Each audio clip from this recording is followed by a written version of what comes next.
Aktar kmien illum id-deputat Karel Aquilina ħabbar li ġie notifikat mill-Pulizija li se jittieħdu passi fil-konfront tiegħu brabta ma' dak li seħħ f'Ġunju ta' sentejn ilu meta kien fi triqtu għall-Parlament filmat li kien ixxandar mill-Midja Laburista l-ġranet sħaħ biex jippruvaw jieħdu vantaġġ politiku. Aquilina ddikjara li bl-ebda mod muħati tal-akkużi li se jinġibu u li se jkun qed jiġġieled għall-innoċenzja tiegħu fil-qorti.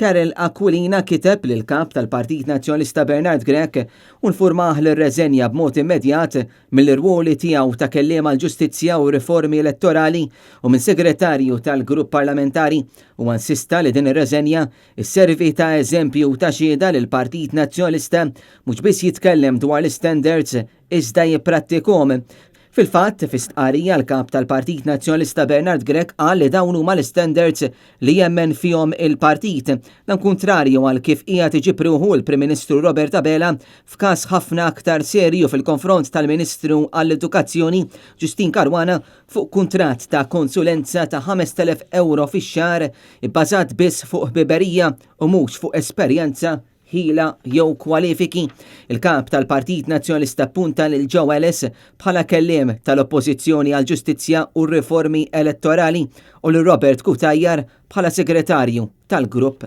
Parlamentari.